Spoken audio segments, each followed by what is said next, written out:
Ne venaient-elles donc pas pour se laver? Il y en avait bien une ou deux qui tiraient sur leurs cheveux, assises, les jambes allongées, protestant d'une voix haute. Mais les autres ne semblaient même pas s'apercevoir de leur présence et continuaient leurs éternels voyages avec leurs éternels seaux de bois.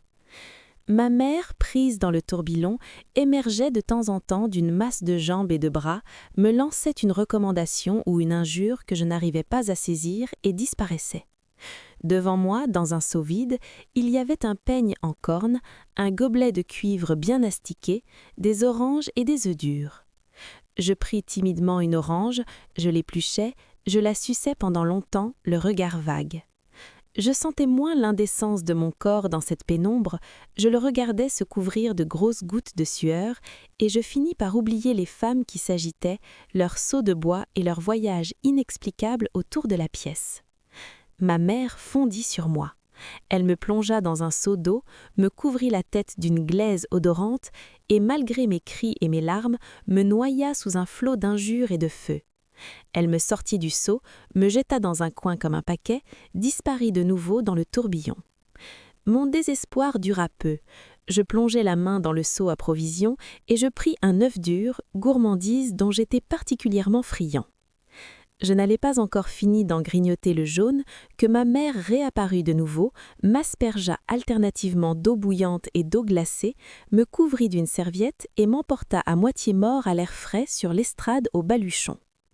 Je l'entendis dire à la caissière « Lala Fatoum, je te laisse mon fils, je n'ai pas eu encore une goutte d'eau pour me laver. » Et à moi « Habille-toi, tête d'oignon, voici une orange pour t'occuper. » Je me trouvais seule, les mains croisées sur mon ventre en flammes, plus bête que jamais au milieu de toutes ces inconnues et de leurs fastueux baluchons. Je m'habillai. Ma mère vint un moment m'entourer étroitement la tête dans une serviette qu'elle me noua sous le menton, me munit de toutes sortes de recommandations et s'engouffra dans les salles chaudes par cette porte qui me faisait face et d'où s'échappaient toutes sortes de rumeurs. J'attendus sur l'estrade jusqu'au soir. Ma mère finit par venir me rejoindre, l'air épuisé, se plaignant de violents maux de tête. Heureusement pour moi, ces séances de bain étaient assez rares. Ma mère ne voulait point s'embarrasser de l'enfant empoté et maladroit que j'étais. Pendant son absence, j'étais livrée à mes timides fantaisies. Je courais pieds nus dans le derbe, imitant le pas cadencé des chevaux, gémissais fièrement, envoyais des ruades. Parfois, je vidais simplement ma boîte à merveilles par terre et j'inventoriais mes trésors. Un simple bouton de porcelaine me mettait les sens en extase. Quand je l'avais longtemps regardé, j'en caressais des doigts la matière avec respect. Mais il y avait dans cet objet un élément qui ne pouvait être saisi ni par les yeux ni par les doigts, une mystérieuse beauté intraduisible. Elle me fascinait. Je sentais toute mon impuissance à en jouir pleinement. Je pleurais presque de sentir autour de moi cette étrange chose invisible, impalpable, que je ne pouvais goûter de la langue, mais qui avait un goût et le pouvoir d'enivrer. Et cela s'incarnait dans un bouton de porcelaine et lui donnait ainsi une âme et une vertu de talisman. Dans la boîte à merveilles, il y avait une foule d'objets hétéroclites qui pour moi seuls avaient un sens. Des boules de verre, des anneaux de cuivre, un minuscule cadenas sans clé, des clous à tête dorée, des encriers vides, des boutons décorés, des boutons sans décor. Il y en avait en matière transparente, en métal, en nacre. Chacun de ces objets me parlait son langage. C'étaient là mes seuls amis.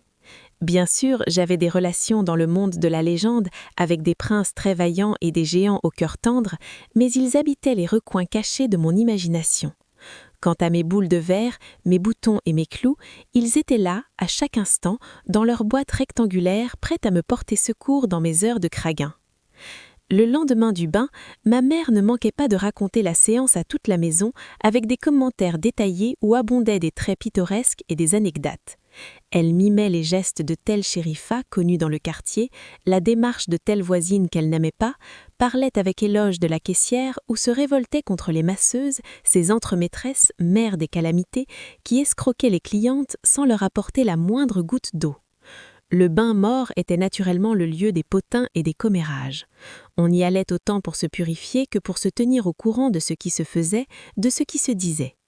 Il arrivait qu'une femme chantât un couplet, et le couplet faisait ainsi son entrée dans le quartier. 2 ou 3 fois, ma mère assista à de vrais crépages de chignons. De telles scènes donnaient matière à des galas de comédie.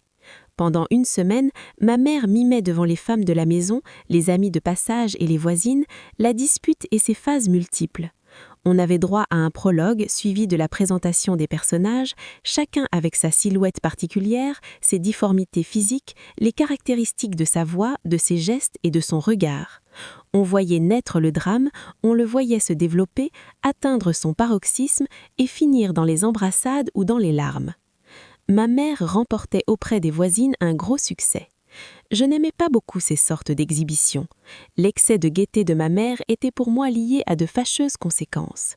Le matin, débordante d'enthousiasme, elle ne manquait jamais le soir de trouver quelque motif de querelle ou de pleurs.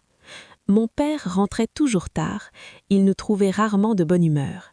Il subissait presque toujours le récit d'un événement que ma mère se plaisait à peindre avec les couleurs les plus sombres. Quelquefois, un incident de mince importance prenait des proportions de catastrophe. Ainsi fut-il quand Rahma eut l'idée déceste de faire sa lessive un lundi. Il était établi que ce jour-là appartenait exclusivement à ma mère. De bonne heure, elle occupait le patio, l'encombrait de auges de bois, de bidons qui servaient à lessiveuse, de seaux pour le rinçage et de paquets de linge sale. À peine vêtue d'un séroil et d'un vieux cafetan déruché, elle s'affairait autour d'un feu improvisé. Remua le contenu du bidon à l'aide d'une longue canne, pestait contre le bois qui donnait plus de fumée que de chaleur, accusait les marchands de savon noir de l'avoir escroqué et appelait sur leur tête toutes sortes de malédictions. Le patio ne suffisait pas à son activité. Elle grimpait jusqu'à la terrasse, tendait ses cordes, les soutenait à l'aide de perches de mûrier, redescendait brasser des nuages de mousse.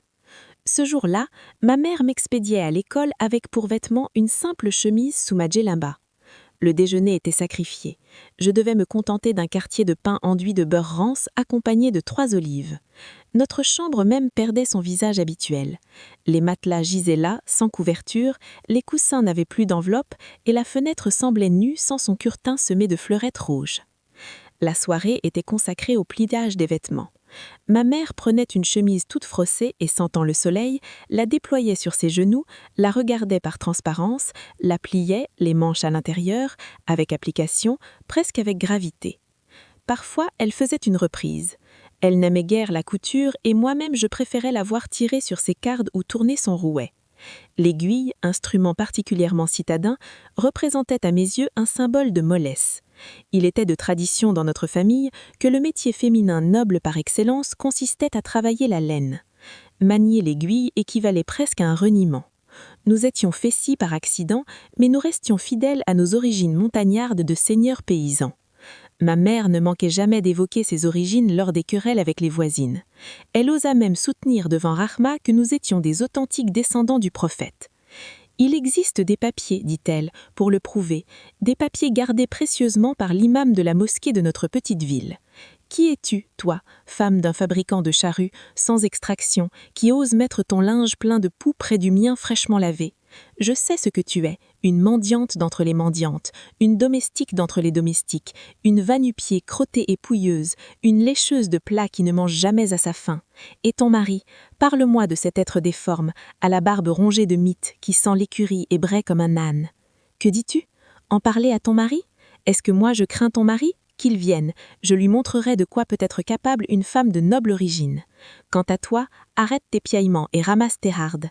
Toutes les voisines témoigneront en ma faveur. Tu m'as provoqué. Je ne suis pas une petite fille pour me laisser insulter par une femme de ton espèce. » Devant mon père, devant la fenêtre du 2e étage, pâle d'angoisse et de peur, je suivais la scène alors que ma mémoire d'enfant enregistrait les phrases violentes. Le soir, abruti de sommeil, j'entendis mon père monter l'escalier. Il entra, selon son habitude, se dirigea vers son matelas posé à même le sol. Ma mère prépara le souper, posa la table ronde, le plat de ragoût et le pain. On sentait qu'elle boudait.